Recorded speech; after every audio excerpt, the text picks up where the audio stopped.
It's time for my Halloween build.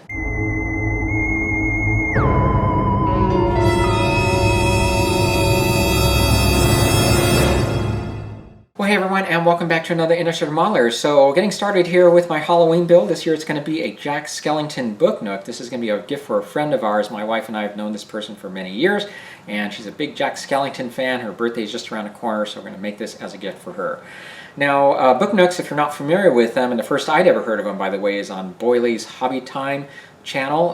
The link is below. He's a great model builder. I know I've spoken about him on the channel before. He does some great dioramas, and some of his projects have involved book nooks, at least making book nooks. And yeah, I'd never really heard of these before, but they're really cool. They're essentially dioramas that fit into enclosures that are sized to the dimensions of a book. And so the smaller ones seem to go about 7 inches high, maybe about 5 inches deep, about 3 to 4 inches wide, and then the larger ones can go as high as 10 inches, about 8 inches deep, and still maintaining that with somewhere between 4 to 6 inches wide. Now, I'm not sure there's any real set rules here, but the idea obviously is you want to create this enclosure that's going to fit on the shelf along with books.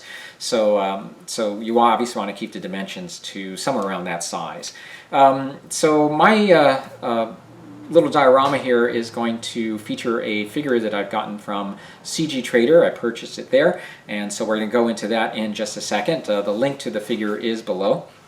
And I also want to mention here that to create my enclosure, I ended up buying some wood at Michael's and cutting it all down. Now, you don't have to do that, actually. What I discovered after the fact is that you can actually buy pre-made enclosures that come to you disassembled and you glue them together. So if you don't want to mess with cutting, which I don't blame you, because I'm not the best with woodworking. I don't have any power tools, so I had to do it all with a handsaw and a jig. Luckily the pieces aren't too big, so I think it worked out okay, hopefully. You don't have to mess with any of that.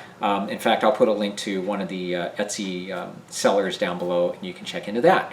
So what I'd like to do first of all is to show you the figure and then give you an idea of what I have planned for the display. So when everything is printed, you end up with 18 pieces. Let's go ahead and take a look at Jack Skellington first. So looking at the head first, you can see it has a really nice likeness to the Jack Skellington character. And we have his upper torso, and this is his bow tie. Now all of this has already been primed with Styrene gray primer. And moving down to the lower torso, it's going to go like this. These are the attachments for his legs.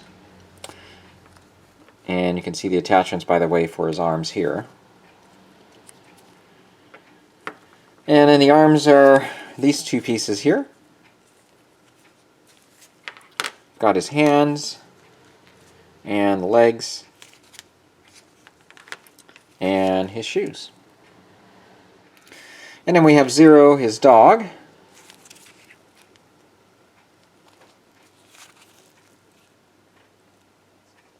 And the final pieces now include the terrain, or the base that all of this is going to mount into. We've got holes provided for the rickety fence that surrounds Zero's house.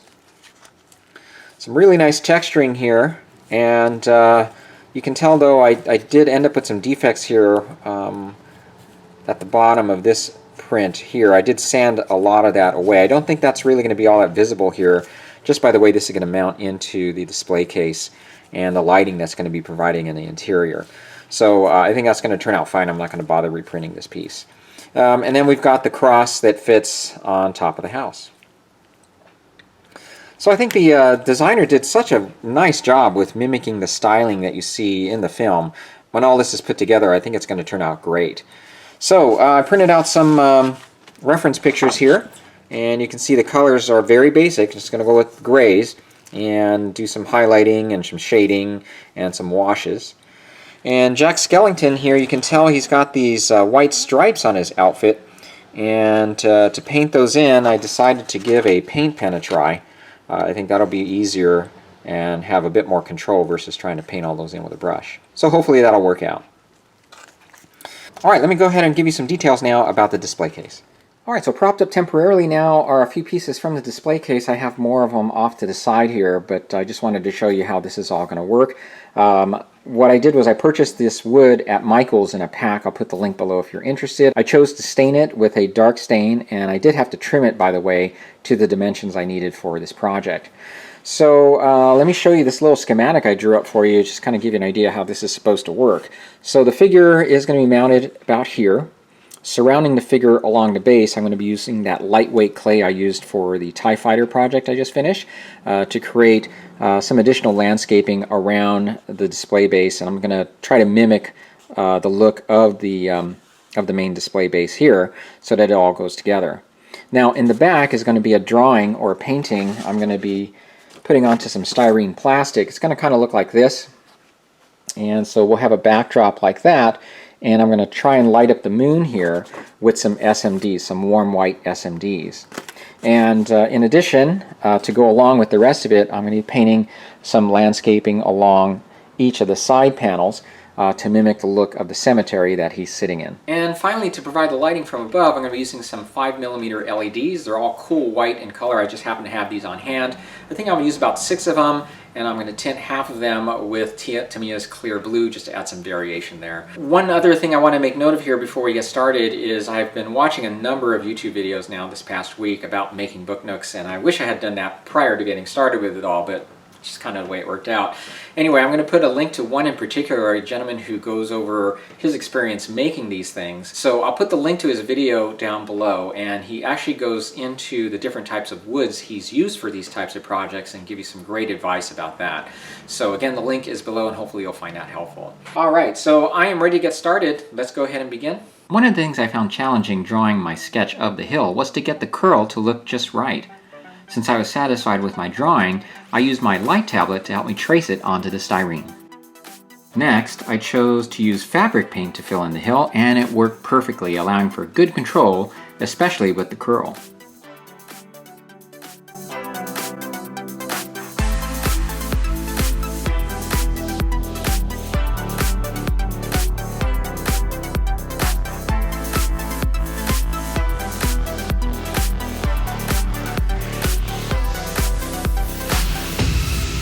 Setting this aside, I decided to proceed painting the landscape on each of the sidewalls. I began with acrylics,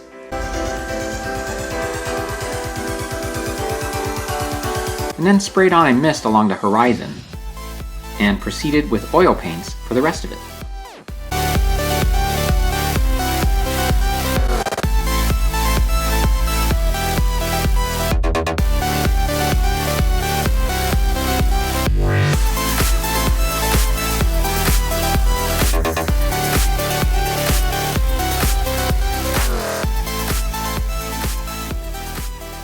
Okay, well this is all dry here now, and the one thing about the oils is that it will take some time for that to dry. That's the downside of using oils. But in the meantime, we'll get back to this, and I'm very pleased with the way it all turned out.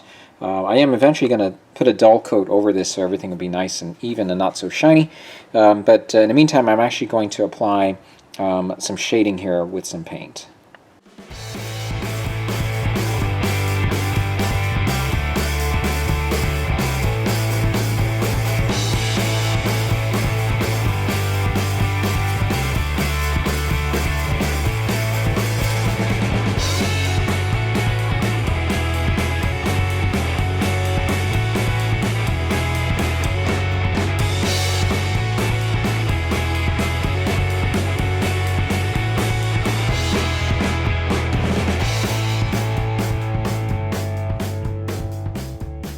Alright, this is now the completed backdrop, and by the way, this is the reference picture I used for this, just trying to duplicate the look that you see here, and it required adding in a highlight along this section of the hill, and that was done just by watering down some light gray paint from Vallejo and just kind of spreading it around. Got thinner and thinner as I went further away from the light source and ended up with a nice graduated appearance.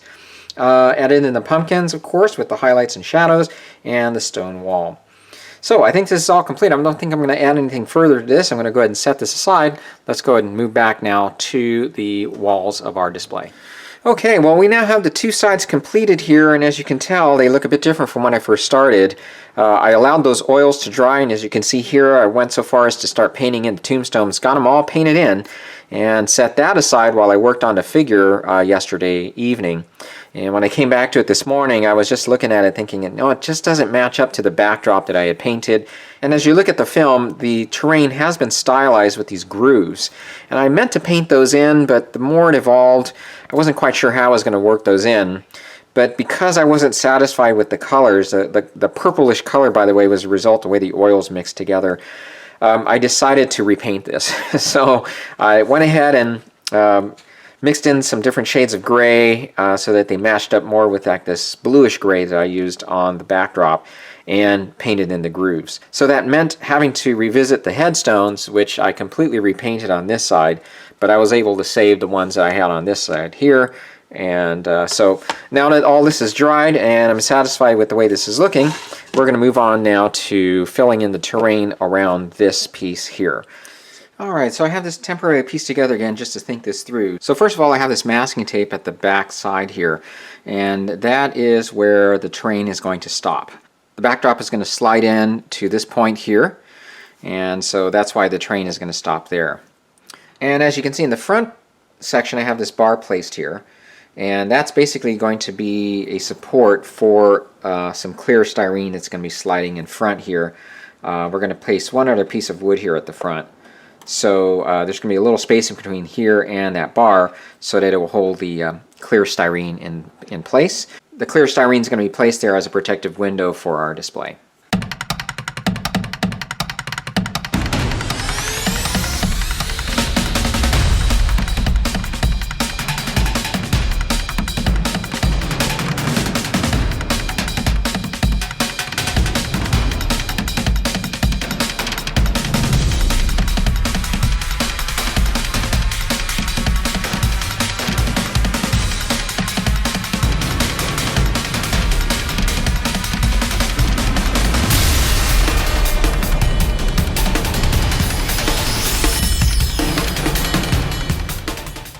Alright, so very pleased with the way this is looking here. I think the clay worked out perfectly here for creating the terrain that matches that seen in the film, and it blends in well with our base. I did paint it the same shades as the house and all of that, so use the same colors there. Basically it's this model color neutral gray, and put a little bit of the sky gray in there as well, and use just pure sky gray to add some highlights. Okay, so what's next now, and this is not yet assembled, I just had this on here to show you. So what I want to do is show you some things with the lighting, and then we're going to get on to final assembly here very soon. Okay, well it's now time to work on the light box, and I'd like to get this done before we do the final assembly of the figure and all of that. So what we've got going on here is the back side or the reverse side of our backdrop here, and the idea is to use styrene plastic to create a wall that's going to go around the circumference of our moon, and then on top of that is going to go another piece of styrene plastic. It'll be the same dimensions as the moon.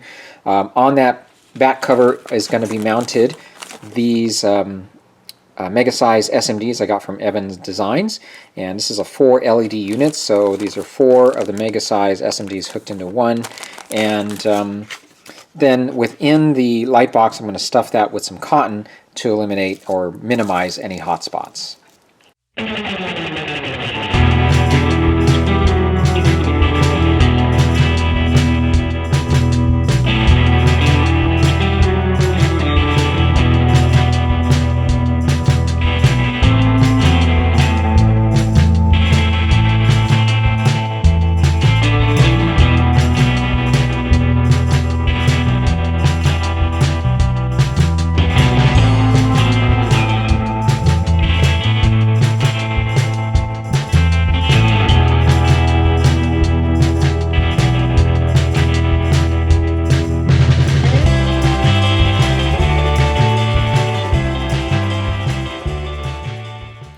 Alright, so here we now have the completed backdrop with the light box, and here's a light test just to show you quickly how well the warm white SMDs are providing that nice yellowish color that I was looking for the moon.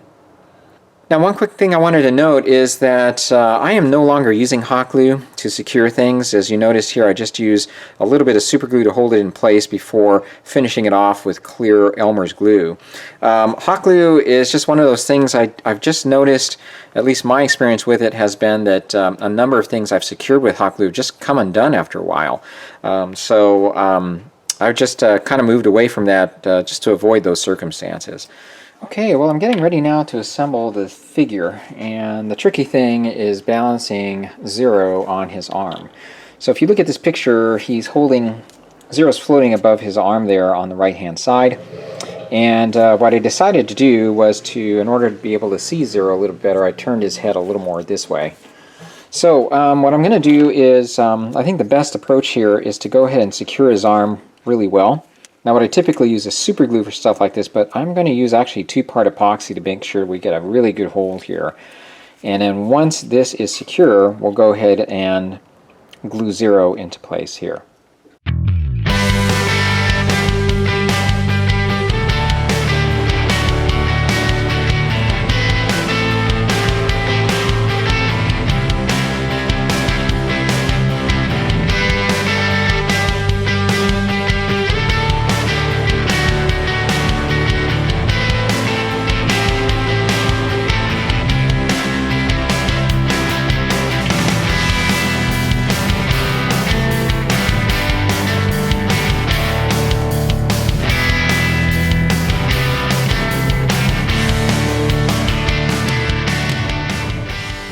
Alright, so very happy with the way things are turning out here. Jack is all assembled, he's looking great. I've got the 2 sidewalls of our enclosure attached now. And to summarize what's left, I've got just the overhead lighting to attach, which I'm going to be using one single SMD attached to this card. This is going to slide right into here and attach to these wooden pieces that I've got here.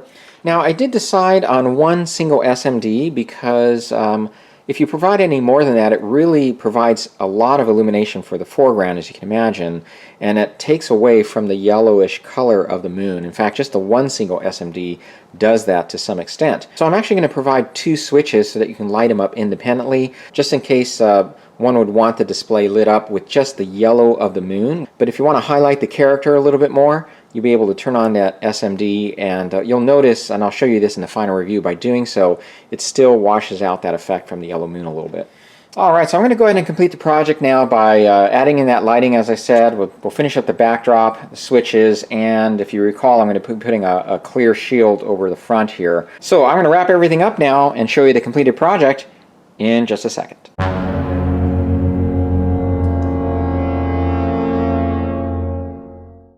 Okay guys, well here we have the completed Jack Skellington Book Nook, and I'm very pleased with how it all turned out. The enclosure measures 6 inches wide, 10 inches high, and 8 inches deep, and it features a 3D printed figure of Jack Skellington along with his ghost dog Zero. When assembled, it depicts a scene of Jack having a moment with his dog while sitting atop the doghouse. The print was created using a file from cgtrader.com, and the link is below. So let's take a look at the figure first. I printed it at 58.78% of its intended height, and as such, stands about 7 inches from the base to the top of Jack's head. The designer did a very good job capturing not only the likeness of the characters, but the styling of the house and terrain as well. I should note that the file does come with a display base too. It's seen here in this picture, but I obviously didn't use it here since I was creating additional terrain to fit into the scene. Colors used here were pretty basic, just flat black for Jack's suit, flat white for his head and his dog Zero, and neutral gray for the train, all from the Vallejo model color line. And the white stripes were painted with that paint pen I told you about earlier in the video, and it worked out perfectly to create the stripes. Now, as I mentioned earlier this year, I've started creating paintings on canvas, and that experience made me confident that I could create a reasonable painted background for the interior of both sides of the enclosure, and I did the best I could to try and follow the styling that's seen in the movie. I'm particularly happy with the backdrop. Using fabric paint for the curly hill worked out great, especially for that curly end. It was easy to shade and paint on as well. I'm also pleased with how the moon turned out. It's very difficult to photograph here, but the warm whites did a great job with capturing the subtle yellow color seen in the movie. The extra terrain was actually very easy to create using that lightweight stone clay from Lidl. The clay is so easy to work with, air dries, and lives up to its promise of being lightweight. This is the same stuff I use for the Star Wars TIE Bomber as well. Lighting was very easy using a 4 LED unit from Evans Designs. The link to it is below. It's available in a variety of LED sizes, and I chose to use the mega size SMDs for this project. These 4 SMDs were all that was needed to light up that moon. A mega size SMD was also used to provide illumination from overhead, and a single cool white was all I needed. As for the enclosure, it is made up of wood art panels from Michaels, and these were just simply something that I just happened to come across while searching for materials for this project. I was looking for 3mm plywood, but I just couldn't find any. These happen to be pre-cut to 8 by 10 and are about 5mm in thickness, and are typically used for paintings in place of canvas. The final dark color of the wood was achieved using a wood stain from Varathane, which I found at Ace Hardware, and I really liked the way it came out with an antique finish. Well, I think that my first attempt at creating a book nook here was a success. Well, at least if you don't count in my woodworking skills. There is a corner here that the wood doesn't quite line up. You know, I don't know, my woodworking skills have much to be desired, but it's not too bad, and hopefully the handiwork on the inside will distract you from that. There were a few gaps here and there I did need to fill in, and I was able to use this stuff from DAP. It's called plastic wood. It comes in this tan color, so I was able to, however, blend it into the surrounding wood by using the stain. I did want to make mention also of the protective cover that I put into place here, and this is made with using a 1mm styrene sheet, and I found that this company here makes an 8 by 12 sheet, which worked out perfectly. This is RJ Speed. They make products for RC cars, and I was able to find this at my local hobby store, but you can find it on their website, and I'll place the link below. It was only $5.49 for the sheet. There are other sources that will sell 1mm clear styrene, but the sheets are much larger and more expensive. I felt that 1mm was a good thickness. It's sturdy enough, but also thin enough to be able to still cut and score with an X-Acto knife. Evergreen Scale Models also makes clear styrene sheets about 6 by 12 in dimension, but the thickest I could find was only 0.015 inch in thickness, which is too thin for this. So check it out, RJ Speed. The link is below. I did finish off with providing 2 switches now for giving you the option of turning on just the moon or just the overhead lighting, or keeping them both on. I thought that was a nice feature to add. And as for the battery enclosure, I just created my own using this just styrene plastic, 2mm styrene plastic. You know, I've actually have had these little enclosures in my parts drawer here for some time. The only problem with these 9-volt enclosures is that it's kind of hard to get the battery out of. Now, if it's loose like this, it's not a big deal, but if you're trying to mount it on something and trying to pull it off, I was just afraid that it would eventually just break right off. So I decided just to create my own enclosure instead, leaving some room and some slack here to allow you to lift up the battery and easily pull it off to replace it. Now, I do plan on making more book nooks in the future. Whether I continue to use wood or not, I'm not sure. As I mentioned at the beginning of the video, though, you can buy pre-made enclosures of various sizes. They can be a little expensive, running anywhere between $10 to $15 for the small ones, but if you're talking about getting something this large, they can go as high as $30, $40 sometimes, and they come with some elaborate setups that you can put lighting in, and everything is laser cut, and you can have little areas for the batteries and so forth, so it can get pretty fancy. But I think what I'm going to do is maybe try 2mm styrene plastic as well as an alternative, because that's stuff that you can still score pretty easily with an X-Acto knife. And you can find, I found on Amazon, you can get up to 4 sheets for about 18 bucks.